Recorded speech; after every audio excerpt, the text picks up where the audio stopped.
My son secretly sold my RV while I was away on business, but the dealership called me in a panic. The phone rang at 6 in the morning, and I almost let it go to voicemail because nothing good ever calls that early. I was 3 states away in a hotel room that smelled like industrial carpet cleaner. My laptop opened to a spreadsheet I hadn't finished, when I saw the area code and recognized it as my hometown. I answered on the 4th ring, my voice still thick with sleep, and a man I had never spoken to in my life introduced himself as Randall Pierce, General Manager of Coastal Highway RV and Auto. He said my name twice before he got to the point, and both times there was a wobble in his voice that told me something was badly wrong before he said a single word about why he was calling.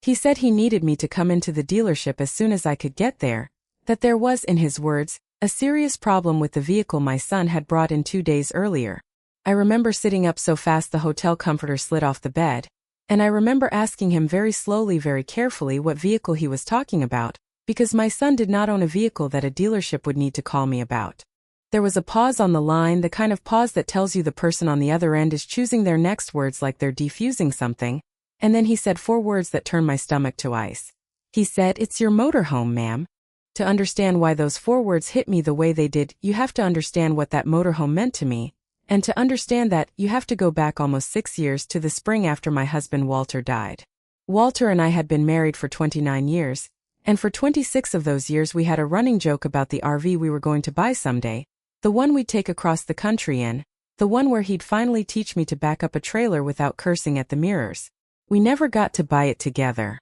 He had a heart attack in the garage on a Tuesday afternoon while I was at the grocery store, and by the time I got home with a bag of oranges still in my hand, the paramedics were already loading him into the ambulance, and 3 hours later I was a 52-year-old widow standing in a hospital hallway that smelled like bleach and bad coffee. I tell you this not to make you feel sorry for me,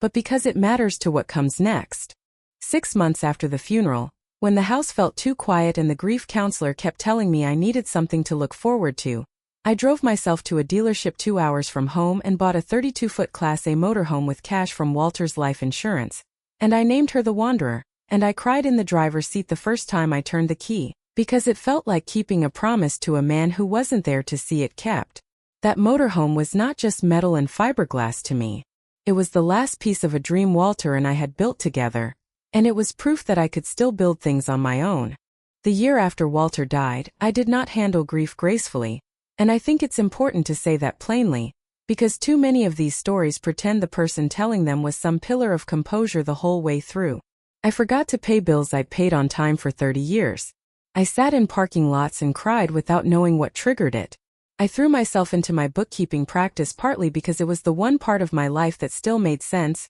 rows of numbers that balanced or didn't, nothing ambiguous, nothing that could blindside me the way losing Walter had. My son Tyler was 23 then, freshly out of a community college program he'd started and abandoned twice, and he grieved his father in a way that looked from the outside a lot like drifting. He tried a sales job at an electronics store and lasted 8 months before a disagreement with a manager that he described to me in 3 different versions over 3 different conversations, none of which quite matched. He tried, briefly, to start a lawn care business with a used truck he financed at an interest rate that made my stomach hurt just reading the paperwork, and when the business folded after one summer, the truck went back to the bank and Tyler moved back into my house, into his old bedroom, with 2 duffel bags and an apology he didn't quite know how to finish. I want to be fair to him here because fairness matters in a story like this one. Tyler was not lazy, not exactly, and he was not cruel, not even close to it, not for most of his life. He was a young man who had lost his father at an age when a lot of young men are still leaning on their fathers more than they'd ever admit, and grief had left him unmoored in a way that manifested as restlessness instead of the quiet doggedness it had given me. I let him move back in because I am his mother, and because the house had 2 extra bedrooms and an ache in it that having him there seemed to fill, at least partially, and because some part of me, the part that still talked to Walter out loud sometimes when I was alone in the kitchen, felt like keeping our boy close was a way of keeping something of Walter close too. What I did not know, what I would not learn until the phone rang in that hotel room, was that over the 8 months before that call, Tyler had fallen into something far more dangerous than restlessness. It started, as these things so often do, with someone who seemed like exactly the kind of confident, successful friend Tyler had never quite managed to become himself. Derek Voss came into Tyler's life through a mutual acquaintance at the gym Tyler had started going to that spring, A decision I'd actually been glad about at the time because it seemed like the first sign of him building some kind of structure into his days. Derek was 34, drove a car that cost more than most people's first house, and talked about money the way other people talk about the weather, casually, constantly, as though it were simply a fact of the atmosphere around him rather than something most people had to work desperately hard for. I met him twice in my own driveway, both times when he came to pick Tyler up for what Tyler called a business meeting, and both times something about him set off a quiet alarm in me that I couldn't fully articulate even to myself. He complimented my house in a way that felt less like politeness and more like appraisal, the way you'd look at a used car you were deciding whether to make an offer on. He called me ma'am with a little too much polish, a little too much rehearsal behind it. I mentioned to Tyler once, as carefully as I knew how, that Derek seemed like he was selling something, and Tyler laughed it off in the particular way young men laugh off their mother's instincts, and told me I didn't understand how business worked anymore, that not everyone successful looked like the accountants I was used to. I let it go. That's what you do most of the time when your adult son tells you to back off,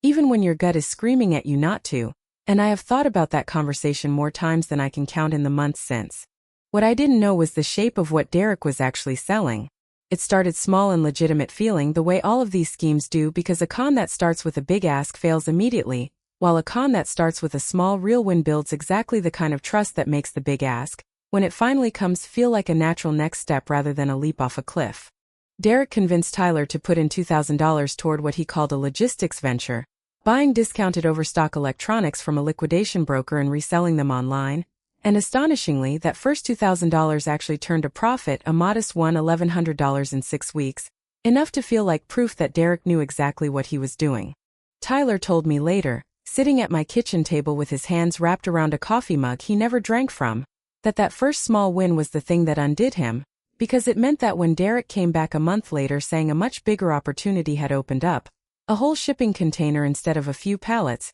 requiring $9,000 to secure a spot before someone else took it, Tyler didn't hesitate the way he should have.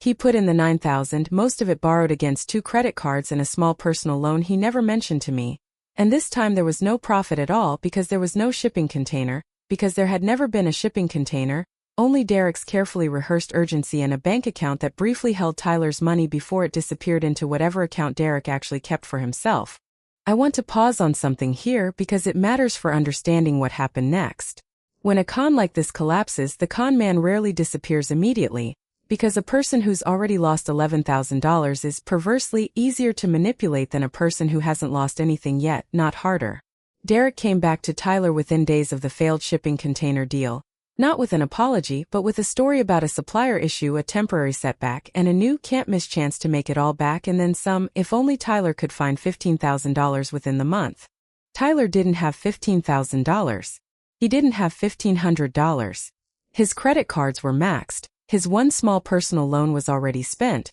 and the payday loan place 2 towns over had turned him down after his second application in a month raised a flag in their system. But Tyler had access to my house, my files, and, as it turned out, a folder in my desk drawer that I had genuinely forgotten even existed until the day it became the center of everything.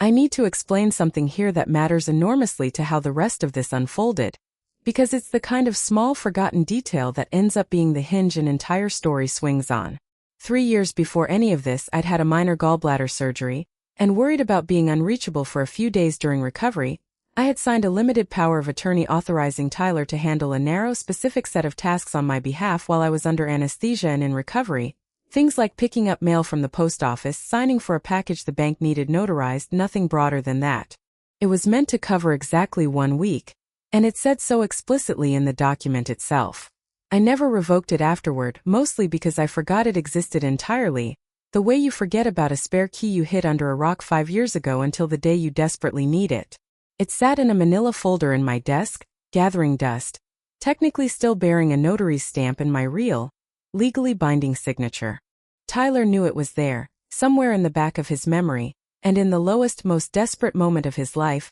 with Derek's voice in his head insisting there was no other way, he went looking for it specifically, and he found it, and he looked at the one asset in our house that was worth real immediate money, the Wanderer sitting in the driveway, insured, titled solely in my name, worth considerably more than $15,000. While I was away at a 4-day accounting conference 2 states over, the kind of continuing education credits I need every year to keep my certification current, meant to help me stay sharp on changes to tax law for my clients. Tyler drove the motorhome to Coastal Highway RV and Auto and told the sales staff a story he must have rehearsed in the car on the way over, that his mother was elderly, in poor health, and unable to travel, and that he had been authorized to sell the vehicle on her behalf to help cover mounting medical expenses. He was 29 years old and I was 58 and in perfectly good health, walking 3 miles most mornings and managing a full client roster without so much as reading glasses. But grief and desperation and 8 months of manipulation make people say things that would otherwise mortify them, and he said all of it, according to what the sales staff later described, with a straight face and a trembling voice that read, to a busy Tuesday sales floor, as genuine distress rather than fabrication. The dealership offered him $18,000 for a motorhome worth closer to $32,000 on the open market, because that's what happens when you sell in a hurry to someone who can smell the hurry on you the way a shark smells blood in the water, and Tyler took it because $18,000 solved his $15,000 problem with enough left over to feel briefly, dangerously, catastrophically relieved. I want to tell you plainly that I am not going to pretend my son is a monster because he isn't, and stories that turn the people who hurt us into cartoons don't actually help anyone heal, they just give the audience a comfortable villain to hate instead of a complicated human being to understand. Tyler made a catastrophic decision born out of panic, shame, and a con man's relentless practice pressure, and the fact that I came to understand how he got there does not mean I excused it, not for one single second, not that morning and not for a long time afterward. Understanding and forgiveness are not the same thing, and it took me a long time, longer than this story has room to fully capture, to sort out which one I was capable of and when and on what terms. Back in the hotel room, Randall Pierce was still talking, and I had to ask him to slow down twice because my brain kept snagging on the words "your son sold your motorhome" like a record needle skipping on the same groove over and over. He explained that a routine title verification, something the dealership ran on every trade-in before finalizing a resale to a new buyer, had flagged a discrepancy in the paperwork.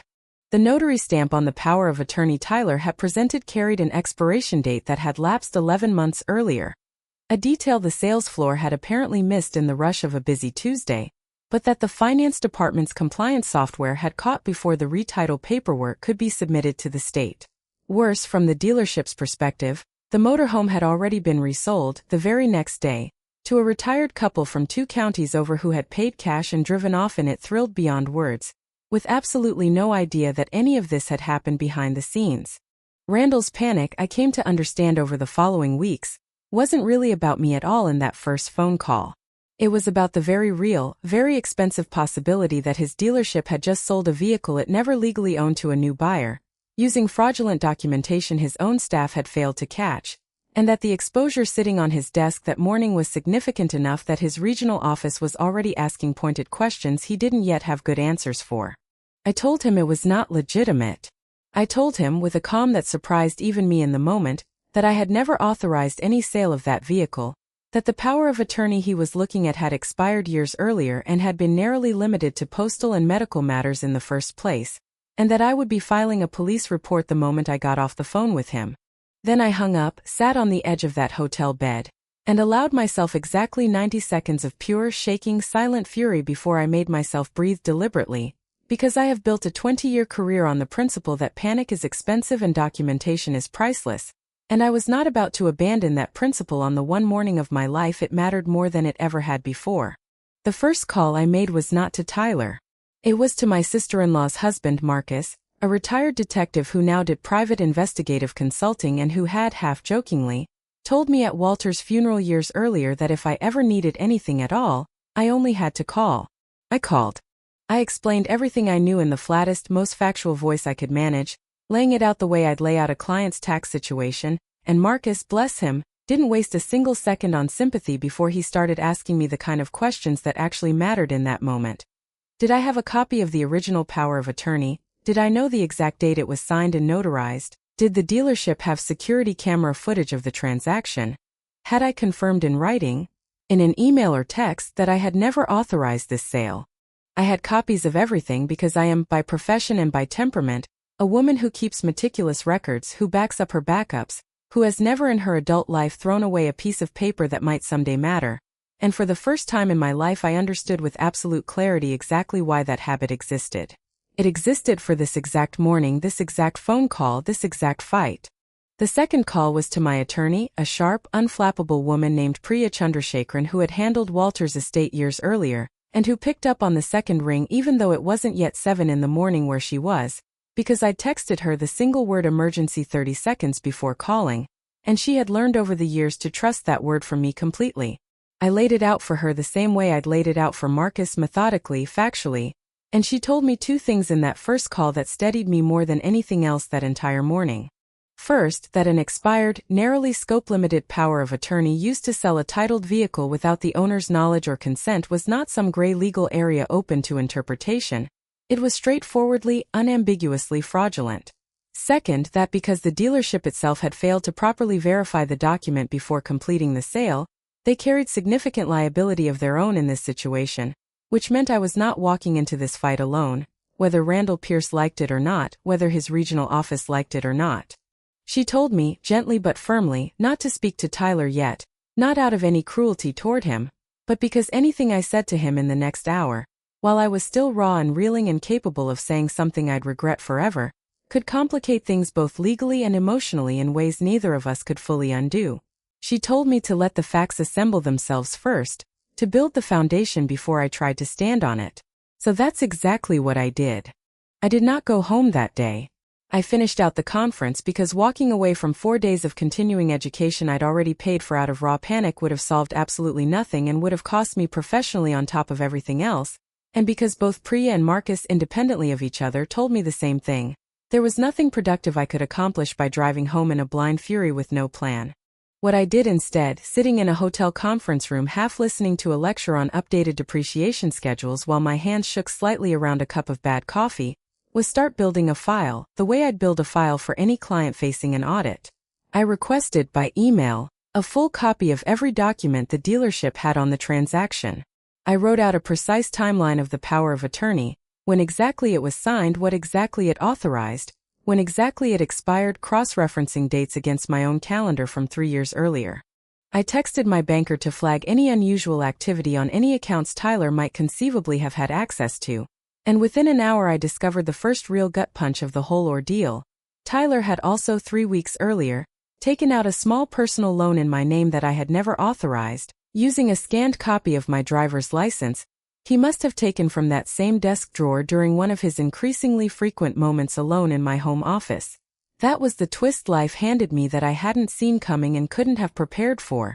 It wasn't only the motorhome. My own son had opened a financial door into my identity that I hadn't known was unlocked, and Derek Voss's fingerprints, metaphorically speaking, were all over the desperation that had led him there. By the time I drove home 2 days later, gripping the steering wheel a little too tightly for the entire 6-hour drive, I had a folder 3 inches thick, a police report filed with the department in my own town over the phone, a fraud alert placed on my credit with all 3 bureaus, and most importantly, a plan. Tyler was waiting for me in the driveway when I pulled in, standing beside the empty space where the wanderer usually sat, and I want to tell you honestly that the sight of his face, gray and hollow and somehow younger looking than I'd seen it in years, softened something in me for half a second before everything else hardened right back into place. He started talking before I even had the car in park, the words tumbling over each other in a rush. Derek, this and the market crashed and I was going to pay it back before you even noticed, and I didn't think it would actually go through this fast. And I let him talk until he physically ran out of words and air, and then I told him in a voice I did not recognize as fully my own, that we were not going to discuss any of this standing in the driveway like it was nothing, that he was going to sit down at my kitchen table, and that he was going to tell me the entire truth start to finish, every single detail, or he could find somewhere else to live by the end of the week. He sat down at the table. What came out over the next 2 hours, with the coffee going cold between us and the kitchen clock ticking louder than I'd ever noticed it before, was worse than I'd let myself imagine on the drive home, and in a strange way also more human than I'd expected. Derek Voss, it turned out, was not some cinematic mastermind twirling a mustache in a back room somewhere. He was a mid-level patient con artist who ran essentially the same playbook on a rotating cast of financially anxious young men he found through a networking app aimed at aspiring entrepreneurs, always with the same rhythm, the same choreography, a small legitimate-seeming win to build real trust, a bigger investment that quietly failed once that trust was established, and then relentless, carefully calibrated pressure to double down rather than admit the loss, because a person who has already lost $11,000 is, as I've said, far more motivated to chase 15 more than a person starting completely fresh would ever be. Tyler wasn't Derek's first target, and as we would both come to learn in the months ahead, he wouldn't be his last. Somewhere in the telling of it, my son started to cry in a way I hadn't witnessed since he was a small boy, not performing remorse for my benefit, not the way he'd cried at 8 years old over a broken toy, but genuinely finally fully confronting what he'd done and who he'd allowed himself to become in the process of doing it. I did not comfort him in that moment. I want to be honest about that because it would be easy to soften this story into something gentler than it was. I sat with my hands folded on the table and I let him sit in the full uncomfortable weight of it, because comfort in that specific moment would have told him on some level that it was survivable without real consequence, and he needed, more than I needed to soothe my own discomfort at watching my child hurt, to understand with total clarity that it was not. The next several weeks were where the real unglamorous work happened, and I want to walk through it carefully because I think the how of it matters as much as the what. It was phone calls and certified letters and a formal meeting, arranged through Priya's office, with Randall Pierce and the dealership's corporate compliance officer, a tightly wounded woman named Ellen Fraser who spent the first 10 minutes of that meeting trying to suggest, in the diplomatic language of someone who's been trained to deflect liability, that perhaps I bore some responsibility for leaving an old power of attorney lying around where my son could theoretically find it, an argument. Priya dismantled so efficiently, so calmly, and so thoroughly that I watched Ellen Fraser's face change color twice across the conference table. The dealership's legal exposure, once Priya laid it all out with dates and statutes and the actual language of their own compliance software's flag report, was significant. They had sold a vehicle they never held clear title to a third party, using a document their own internal system had ultimately flagged as invalid, which meant legally that the sale to the retired couple was void from the moment it happened, no matter how innocently that couple had purchased it, no matter how much cash they'd handed over in good faith. That was the second real twist of this whole ordeal, the one that made the situation far messier and far more human than a simple story of a stolen RV, because it meant an entirely blameless retired couple, Frank and Ruth Kowalski, were now sitting in a motorhome they had paid cash for and had already fallen in love with, driving it to a lake 2 hours from their house on their very first weekend as owners, with absolutely no idea any of this fraud had happened behind them, about to have the rug pulled out from under them through no fault of their own whatsoever.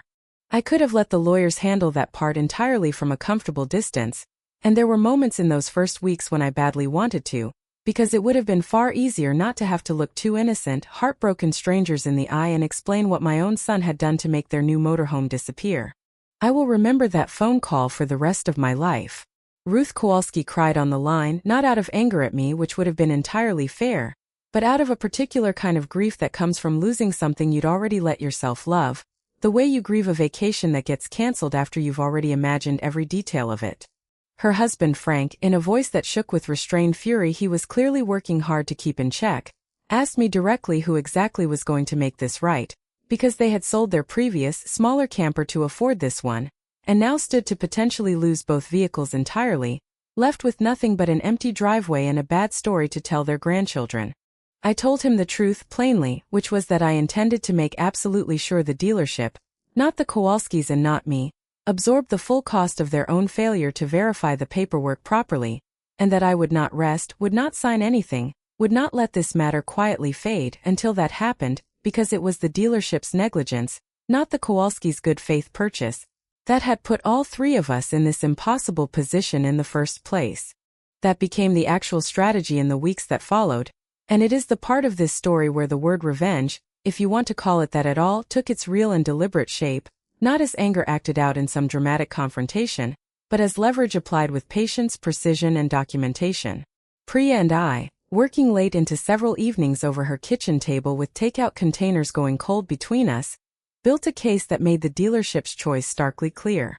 They could fight this in a drawn-out legal battle, one where discovery would surface every uncomfortable detail of how a Tuesday afternoon sales team had accepted an obviously outdated notarized document without a second glance, how their own finance department had rushed the resale to the Kowalskis before proper verification had even completed, and how, according to court records Marcus dug up through old contacts, still owed him favors. This was not actually the first time this particular dealership's rushed compliance process had come under scrutiny for exactly this kind of shortcut. Or alternatively, they could resolve the whole matter quickly, quietly, and generously, return my motorhome to me in full, made whole for any depreciation or where it had suffered during the Kowalskis' brief, joyful ownership, cover the entire cost of a comparable replacement unit for the Kowalskis so that they, the only genuinely innocent party in this entire mess, lost absolutely nothing, and absorbed their own financial losses on the $18,000 they had already paid Tyler money, which I made unmistakably clear in every conversation. I expected Tyler himself, not the dealership and certainly not me, to eventually repay in full, because letting my son escape real accountability entirely was never part of my plan, no matter how satisfying a purely punitive fantasy might have felt in the early days. Randall Pierce, to his genuine credit, once he fully understood the shape and scale of his own exposure, chose the second option without much of a real fight, and I have to admit there was a certain grim, quiet satisfaction in watching a man who had sounded so calmly, professionally authoritative in that first 6 a.m. phone call sound considerably smaller and more careful sitting across a conference table 3 weeks later, sliding settlement paperwork toward me with hands that weren't entirely steady. The dealership sourced a nearly identical replacement unit for the Kowalskis, at their own full cost, and added an extended service package as a genuine apology, one that Ruth told me, in a much warmer follow-up phone call a few weeks after everything settled, actually left them somehow better off than before all of this happened, in the strange, almost ironic way these things sometimes resolve themselves when the right pressure is applied in the right place. My own motorhome came back to me fully detailed, thoroughly inspected, and with a check covering the 2 weeks I'd lost use of her, though I want to be honest that no check in the world could quite cover what it felt like to stand in that dealership's lot on the day I picked her up, and see the wanderer sitting there again, dust from someone else's brief, unwitting road trip still faintly ghosting the wheel wells, and to press my palm flat against her side the way you'd check on someone you loved after a bad scare, just to feel that she was real and solid and truly back where she belonged. The reckoning with Tyler himself was slower, messier, and far less clean than any legal settlement, because families, unlike dealerships, don't resolve neatly across a conference table with a signature and a handshake. I did not let him move back into the house once the immediate crisis had passed, and I want to be clear that this wasn't punishment exactly, so much as a boundary I should have set years earlier and had finally found the clarity and the resolve to set now, without apologizing for it. I told him plainly that he owed the dealership $18,000,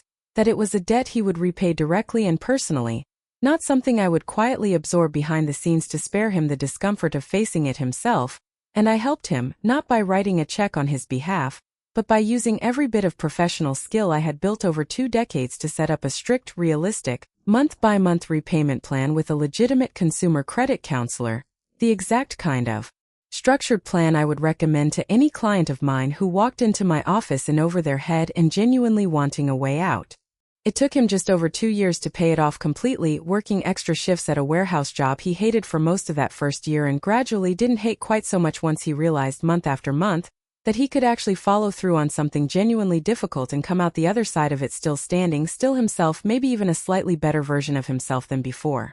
Derek Voss, it turned out, was the kind of loose thread that unravels a great deal once someone finally has the patience to pull on it properly. Marcus, doing what retired detectives apparently do for fun in their downtime, dug into Derek's financial history over several weeks and found a pattern stretching back nearly 6 years. A string of young men across 3 different counties who had each handed him money for investments that never materialized into anything real, several of whom had never reported it at all, out of the exact same shame that had kept Tyler quiet for as long as it did. I encouraged Tyler, gently but firmly, to file a formal statement with the Financial Crimes Unit that had opened a file once the dealership fraud came to light, not to protect himself legally, since he had already fully accepted responsibility for what he'd done and was actively repaying the debt, but because his detailed statement, combined with 2 others that came forward once his report quietly became part of the official record, was ultimately what gave investigators enough corroborating evidence to open a real formal investigation into Derek.